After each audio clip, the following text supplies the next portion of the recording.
महाभारत में वर्णन आता है कि भीष्म पितामह ने कहा था, मेरा अंतिम संस्कार ऐसी भूमि पर करना जहां किसी का ना हुआ हो संस्कार। तब पूरी पृथ्वी छानी तो महाराज केवल एक सुई के नोक के बराबर जमीन मिली जहां किसी का अंतिम संस्कार नहीं हुआ था। ऐसा कहते हैं भगवान ने विराट रूप धारण करके वहां अपनी भुजा पर ही चिता अग्नि प्रज्वलित करके और भीष्म पितामह को अंतिम संस्कार किया। इस प्रकार पितामह भीष्म के स्तुति का मंगल स्तवन भागवत में कहा गया। भगवान ने पांडवों को कहा, भैया अब मुझे छुट्टी दो, मैं वापस द्वारिका जाऊं। भगवान को द्वारिका जाने की अनुमति दी। भगवान रथ में बैठ करके पुनः द्वारिका प्रस्थान कर गए। द्वारिका में आते ही भगवान ने अपने पांचजन्य शंख का नाद किया और जैसे ही उस शंख की ध्वनि द्वारिका के कोने कोने में पहुंची, आनंदित प्रफुल्लित और सभी लोग मगन हो गए, भगवान को देखने को उत्सुक हो गए। 16,100 पटरानियां हैं भगवान की और प्रत्येक पटरानी अलग अलग महल में रहती है। जैसे ही द्वारिका में प्रवेश किया भगवान ने तो 16,108 राजकुमारियों में होड़ लग रही है कि सबसे पहले किसके यहां जाएंगे ठाकुर जी। भगवान को पता चल गया कि ये सब आपस में एक दूसरे से ईर्ष्या कर रही हैं कि मेरे पास पहले आएंगे, मेरे पास पहले आएंगे। तो भगवान ने भी विचित्र रूप धारण किए, 16,108 ही रूप धारण किए और एक साथ सबके महल में प्रवेश किया। पटरानियों ने पूछा, आप सबसे पहले किसके यहां गए? बोले, देवी सबसे पहले तुम्हारे पास आया हूं मैं। ठाकुर जी जैसा दाम्पत्य जीवन कोई नहीं जी सकता। श्रीमद् भागवत के 10वें स्कंद के उत्तरार्ध में और एकादश स्कंद में भगवान की दंपति जीवन के बारे में बताया। मतलब परसों की कथा दंपतियों के लिए है। दाम्पत्य जीवन कैसे जीना चाहिए भगवान से सीखो। लोग कहते हैं भगवान ने इतने ब्याह किए, हम 2-4 कर लें। तो भगवान 16,108 पटरानियों के संग एक साथ रहते हैं और अलग अलग रूप में रहते हैं। आप भी रहो, अगर कर सको तो करो। कृष्ण ने जो कहा है वो करो, किया है वो करने की जरूरत नहीं है। भगवान कृष्ण ने जो कहा है वो करो और प्रभु श्री राम ने जो किया है वो करो। राम जी के चरित्र अनुकरणीय हैं, लेकिन कृष्ण भगवान का चरित्र अनुकरणीय नहीं है। 6 दिन के कृष्ण ने पूतना मार दी, आप मार दोगे? 7 वर्ष के कृष्ण ने 7 कोस लंबे चौड़े गिरिराज पर्वत को इकन्नी उंगली पर धारण कर लिया, हम कर सकते हैं? भगवान कृष्ण की लीला अनुकरणीय नहीं है, भगवान कृष्ण की वाणी अनुकरणीय है। इसलिए भगवद गीता, भगवान के द्वारा गाई गई गीता को अनुकरण करो। वो जो करते हैं वो हम कभी नहीं कर सकते। भगवान कृष्ण इस प्रकार अपने संपूर्ण पटरानियों के संग विराज रहे थे और यहां उस बालक ने जन्म लिया जिसकी गर्भ में प्रवेश करके भगवान ने रक्षा की। जन्म लेते ही वो बालक कहते हैं उठ करके बैठ गया, देखने लगा किसको ढूंढ रहा है? बोले उसको ढूंढ रहा है। ये कौन आया था गर्भ में आके मेरी रक्षा करके गया, वो कहां है?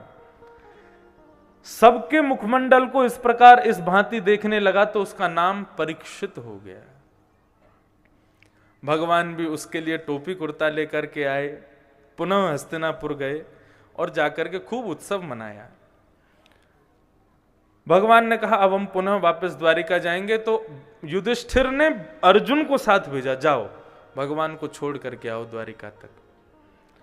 अर्जुन भगवान को छोड़ने के लिए द्वारिका जब भी जाते हैं तो ज्यादा से ज्यादा 10 दिन में वापस आ जाते हैं, लेकिन आज महीनों बीत गए, अर्जुन लौट करके नहीं आया। चिंता जगी युधिष्ठिर की। आज सुबह से ही अपशगुन देख रहा है युधिष्ठिर। सूर्य मानो उदय नहीं हुआ, अस्त हो रहा है। नदी का जल जो सदैव शांत रहता था आज समुद्र की तरह उफान भर रहा है। गौशाला में गाय मानो मचल रही हैं। मंदिर में जैसे ही दर्शन करने गया लक्ष्मी नारायण भगवान के नेत्रों से अश्रुपात हो रहा है।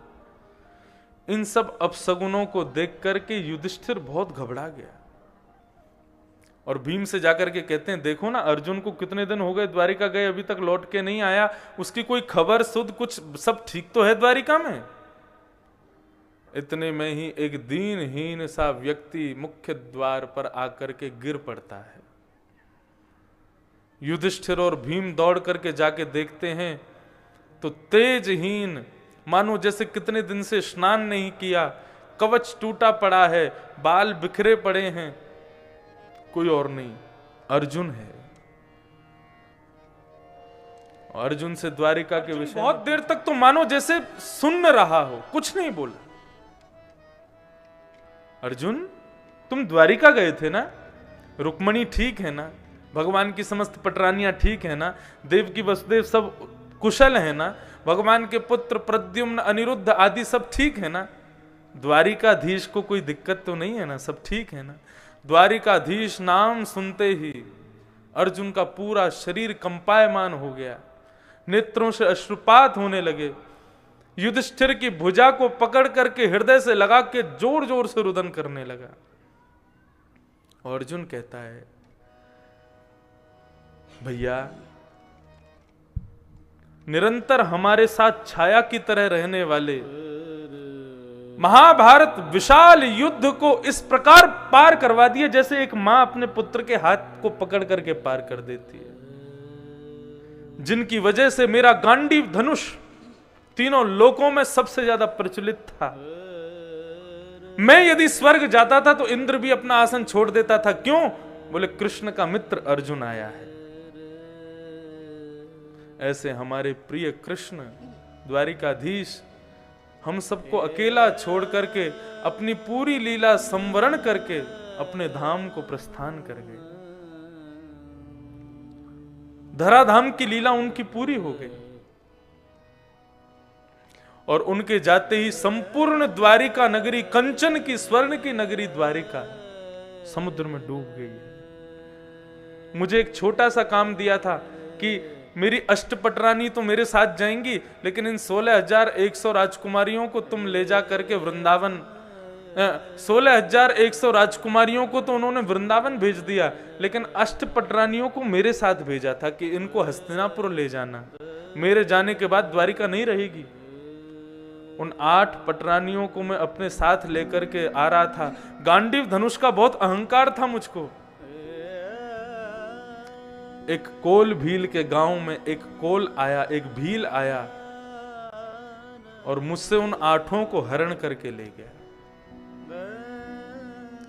जिस धनुष का अहंकार था हमेशा मेरे भीतर, वो धनुष भी मेरे किसी काम नहीं आ पाया। आज भगवान की याद आ रही है अर्जुन को। युधिष्ठिर मौन हो गए, भीम मौन हो गए। पर्दे के पीछे खड़ी हुई भुआ कुंती ने जैसे ही सुना कि द्वारिकाधीश अपनी लीला पूरी करके चले गए, ये वियोगात्मक ये शब्द जैसे ही कर्णरंध्र में प्रवेश किया, कुंती रुक ही नहीं पाई, तत्क्षण प्राणों का परित्याग कर दिया। कृष्ण नहीं रहे तो हम रह के क्या करना। बंधुओं, कभी भी ये बात नहीं कहनी चाहिए कि भगवान कृष्ण, कहना भी पाप है। मृत्यु शब्द भगवान के लिए प्रयोग कभी मत कीजिएगा। भगवान का ना तो कभी जन्म होता है और ना कभी मृत्यु होती है। भगवान अवतार लेते हैं, लीला पूरी करके फिर अवतार को ही समेट करके चले जाते हैं। पांच भौतिक शरीर से विमुख चिन्मय स्वरूप धारण करके आते हैं और अपने सशरीर, अपने परिकर को संग लेकर के वैकुंठ चले जाते हैं। उनकी अंत्येष्टि आदि ये सब कभी नहीं बोलना चाहिए, और जो कहे उसको टोक करके मना कर देना चाहिए। कभी मत बोलो ऐसा। भगवान के लिए कभी ऐसा भाव प्रस्तुत मत करना। आज समस्त पांडवों को एक एक उपकार याद आ रहा है भगवान का।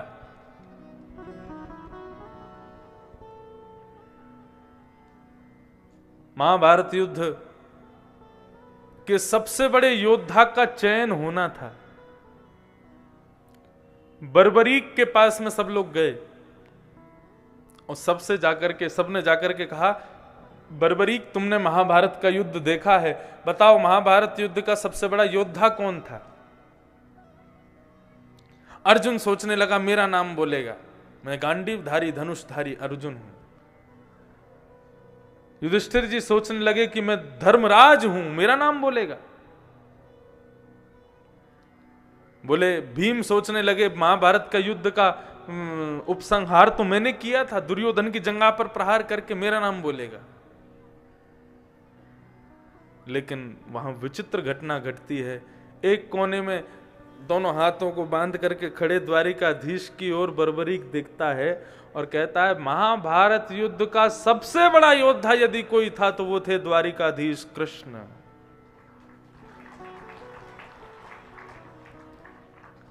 युधिष्ठिर चिल्लाने लगा बर्बरीक पर, अरे बर्बरीक, तेरा धड़ चला गया, धड़ के साथ शायद बुद्धि भी चली गई है। अरे जिन्होंने शस्त्र को हाथ तक नहीं लगाया महाभारत युद्ध में, तू कह रहा है वो सबसे बड़े योद्धा थे। योद्धा का लक्षण पता है?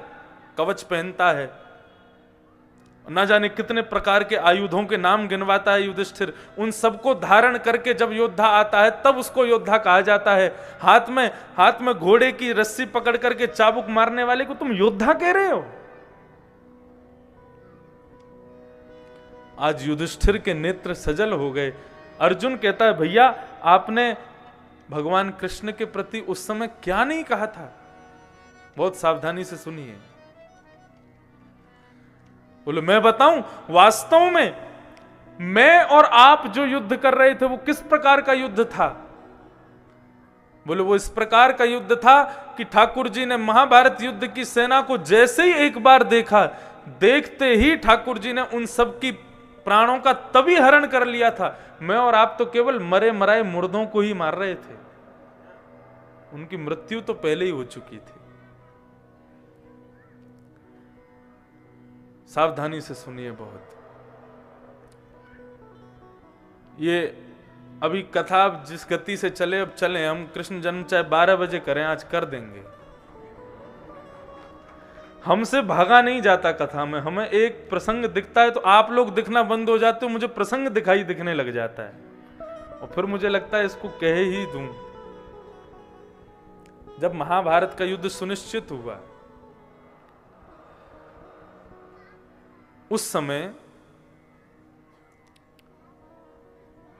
युधिष्ठिर राजा से भगवान कृष्ण ने एक उनको उपाय बताया। बोले देखो पांडवों कौरवों के पास सेना बहुत बड़ी है और तुम्हारे पास उतनी बड़ी सेना नहीं है। क्या करो, अपने मित्र राजाओं को संदेश लिखो और तुम्हारे जितने भी मित्र हैं पूरे भारतवर्ष में उन सबको संदेश लिख करके सबको आमंत्रण भेजो कि वे अपनी सेना लेकर के यहां पधारें।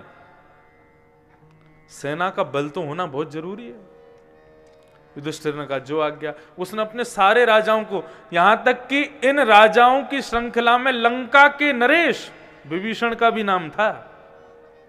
हमारे पूज्य नाना जी सुनाया करते थे कि विभीषण को निमंत्रण पत्र देने के लिए स्वयं भीम गए लंका, और विभीषण के यहां जैसे ही पहुंचे भीम, तो भीम के आते उनकी खूब बढ़िया स्वागत किया, खूब सत्कार किया और आकर के विभीषण बड़े अहंकार में आए कि हमारी इतनी सेना। अच्छा, निमंत्रण पत्र युद्ध का कैसा होता था?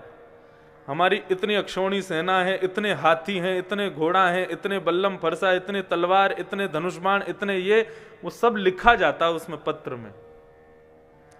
तो भीम को बड़ा अभिमान था कि महाभारत जैसा युद्ध तो पूरे विश्व में आज तक कभी हुआ नहीं है। विभीषण को दिखाएंगे जैसे ही हम पत्र, तो देख करके चौंक जाएगा विभीषण, क्योंकि जितने भी राजाओं के पास पत्र जाता था वे सब राजा अपने दांतों तले उंगली काट लेते थे। बोले इतना विशाल। जैसे ही विभीषण के पास में पत्र पहुंचा तो विभीषण पत्र देख करके मुस्कुरा रहा था। तो भीम ने कहा महाराज 23 अक्षौणी सेना है, कितने करोड़ हाथी हैं, कितने करोड़ घोड़े हैं, कितने करोड़ सैनिक हैं, जाने क्या, उनकी पूरी श्रृंखला बताने लगा। कुल मिलाकर के टोटल मिलाएंगे तो इतनी अक्षौणी, मुझे प्रॉपर संख्या याद नहीं, इतनी अक्षौणी सेना है। तब विभीषण जी जोर से हंसते हैं। बोले आप हंस क्यों रहे हो? बोले मैं इसलिए हंस रहा हूं, तुम्हारी महाभारत में कौरव पांडवों की मिलाकर के जितनी सेना है ना, राम रावण युद्ध में उतने केवल ढोल नगाड़े बजाने वाले थे। राम रावण योर युद्धे या राम रावण योर इव। राम रावण जैसा युद्ध तो राम रावण का ही हुआ था, वैसा युद्ध कभी नहीं हुआ इस महाभारत के, इस भारत की भूमि पर। भीम का सिर चकरा गया। अब यही कथा पूरी नहीं, आगे क्या होता है? भीम कहता है मैं बहुत दूर से आया हूं, मुझे कोई पोखरा तालाब बताओ, मैं स्नान कर लूं तुम्हारी लंका नगरी में। तो विभीषण कहते हैं कि भाई देखो तुम कहीं चले जाओ, दक्षिण में एक पोखरा है उसमें मत जाना। और भीम पांडवों में ऐसा है, इसको कोई चुनौती दे दे तो ये उस काम को अदबद के करता है। भीम बोला ठीक है दक्षिण में नहीं जाऊंगा। तो बोले कहीं चले जाओ, बहुत सारी नदी हैं, पोखरा है, तालाब है, नहा लो आप, लेकिन दक्षिण के जो पोखरा है, जो तालाब है, उसमें मत जाना। विभीषण गया स्नान करने के लिए, तो बाहर निकलते उसने कहा कि ये दक्षिण वाले में ही जाके देखूं है क्या। अब भीम निकल गया दक्षिण की ओर। विभीषण को पता था ये मानेगा नहीं, ये दक्षिण में ही जाएगा। तो उसने अपने सैनिकों को भेजा, थोड़ी दूरी बना करके जाओ, लेकिन इसकी सुरक्षा के लिए पीछे जाओ। और दक्षिण में एक विशाल तालाब उसने देखा। भीम बोला इसमें क्या है बताओ, इसके लिए मना कर रहे थे विभीषण जी। तुरंत अपने वस्त्रादि उतार करके जलाशय को प्रणाम करके जैसे ही गोता मारा, तो गहराई में जाते जाते जाते जाते जाते जाते कहते हैं 15 दिन बीत गए, लेकिन नीचे की गहराई नहीं पता चली उसको। ऐसी स्थिति हो गई, श्वास लेना भारी पड़ गया, अब ना नीचे जा पा रहा है ना ऊपर आ पा रहा है, कोई और छोर दिखाई नहीं दे रहा। तब जाकर के पीछे आ रहे सैनिकों ने गोते लगाए और रस्सी फेंक करके बांध करके भीम को उस नदी से निकाला, उसकी छाती में जोर जोर से हवा करके मुंह से पानी निकाला। जैसे तैसे 2-4 दिन में होश आया तो विभीषण के पास राजमहल में पड़ा था भीम। विभीषण बोले मैंने मना किया था ना दक्षिण में मत जाना, क्यों गए तुम? बोले वो सब ठीक है, ये बताओ ये था क्या जिसमें मैं कूदा था? बोले हमारे बड़े भैया कुंभकर्ण का मुंड है वो।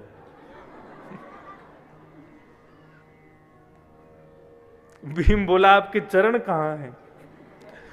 अरे भाई कहां आ गया हूं मैं, ये कैसी नगरी है? बोले हम बोल रहे हैं ना राम रावण जैसा युद्ध तो राम रावण का ही हुआ है, लेकिन तुम्हारी महाभारत युद्ध में सहायता करने के लिए दक्षिण प्रांत के समस्त राजा आएंगे, तुम चिंता मत करो। तब विभीषण ने पत्र लिखा उडुपी के राजा, एक दक्षिण में स्थान है उडुपी, वहां के राजा को पत्र लिखा कि आप जाइए। सबको पत्र लिखा आप सेना लेकर के जाओ, लेकिन उडुपी के राजा का एक विलक्षण योगदान था महाभारत युद्ध में। उडुपी में भगवान कृष्ण का बहुत सुंदर मंदिर है। तो उडुपी के राजा वो अपनी सेना लेकर के पहुंचे हस्तिनापुर। तो जैसी सेना लेकर के पहुंचे भगवान कृष्ण सबका स्वागत कर रहे थे, आओ आओ आओ विराजो, तुम ये कार्य करना, तुम यहाँ की सेना, तुम यहाँ का भाग संभालना, तुम पूर्व के भाग को संभालना। तुम जैसे उडुपी का राजा आया तो भगवान कृष्ण उससे कहने लगे बताओ तुमको क्या सेवा दी जाए। तो बोले महाराज मैं सोच रहा हूं आपकी इतनी बड़ी सेना सुबह से शाम तक युद्ध करेगी, सूर्यास्त होते युद्ध नहीं होता था, फिर सब भोजन करके आराम करते थे। सूर्यास्त होते ही इतनी विशाल विलक्षण सेना को भोजन कौन कराएगा?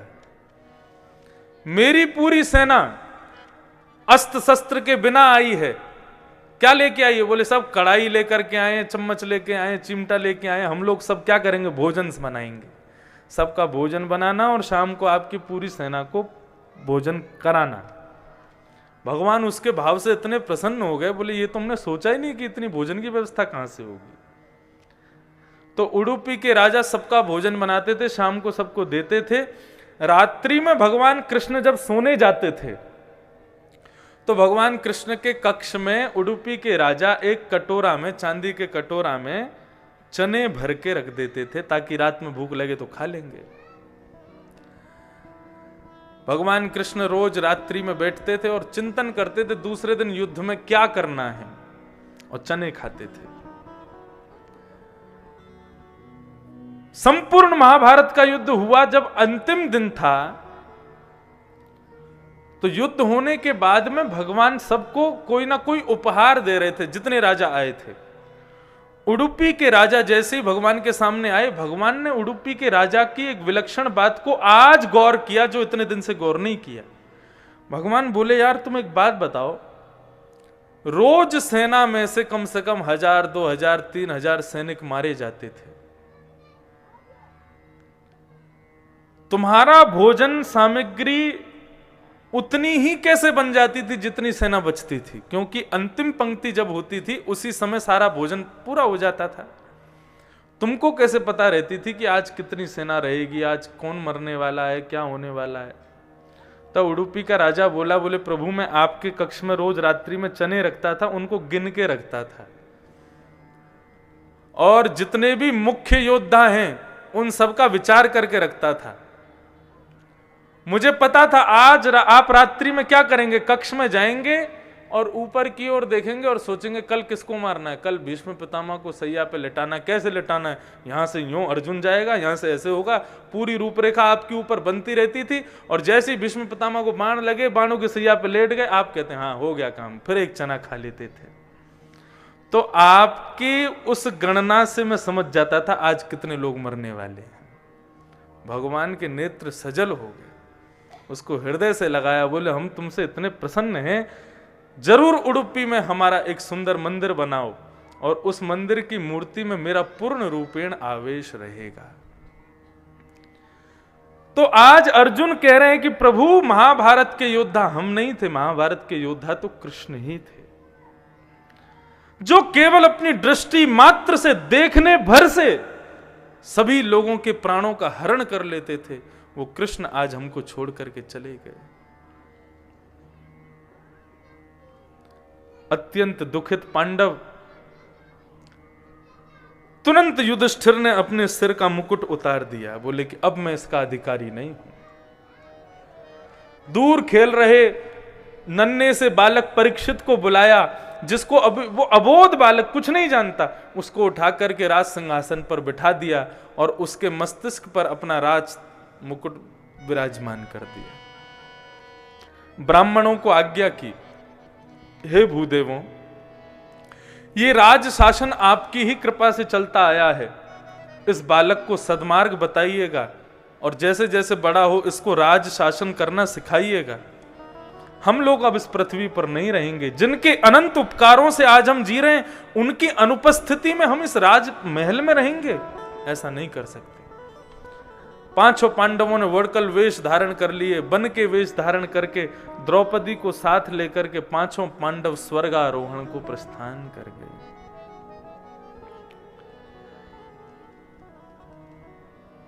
स्वर्गारोहण को प्रस्थान, ऐसे पांचों पांडवों को हम प्रणाम करते हैं, जिनकी पग पग पर भगवान ने रक्षा की है।